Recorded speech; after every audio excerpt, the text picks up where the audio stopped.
समाचार મહેસાણાથી જ્યાં કડીમાં સક્રિય કાર્યકર્તા કાર્યક્રમ નીતિન પટેલના કોંગ્રેસ પર પ્રહાર। આ કાર્યક્રમમાં નીતિન પટેલે કોંગ્રેસ પર પ્રહારો કર્યા છે। પૂર્વ નાયબ મુખ્યમંત્રીએ કહ્યું કે કોંગ્રેસે હવે સરદાર પટેલ યાદ આવ્યા છે।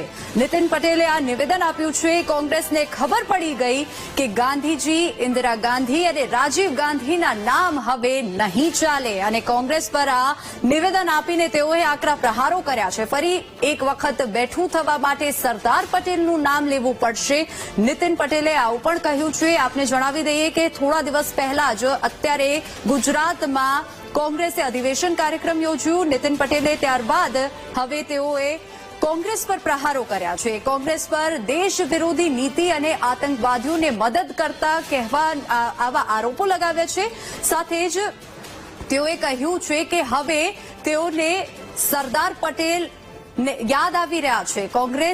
કોંગ્રેસને કહેતા ફરી એક વખત તેમને કહ્યું છે કે સરદાર પટેલનું નામ લેવું પડી રહ્યું છે।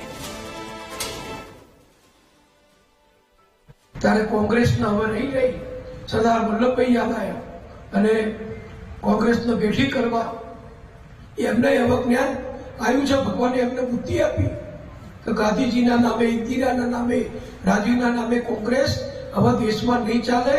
દેશમાં થોડું બેઠું થવું હોય તો સરદાર વલ્લભભાઈ જેવા મહાન નેતાનું નામ લેવું પડશે। આલિયા માલિયા જમાલિયાનું નામ નહીં ચાલે। આ નક્કી થઈ ગયું। આ કોઈ મને પત્રકાર પૂછે તો કહું કે 2 દિવસના કોંગ્રેસના સંમેલનમાં શું નીકળ્યું તો મને એ સાબિતી મળી કે જવાહરલાલ નહેરુ હોય, ઇન્દિરા હોય કે રાજીવ ગાંધી હોય એ નહીં, નહેરુ પરિવારનું નામ નહીં પણ સરદાર વલ્લભભાઈનું નામ કોંગ્રેસ માટે એક દુઃખતા અને તણખલા સમાન છે।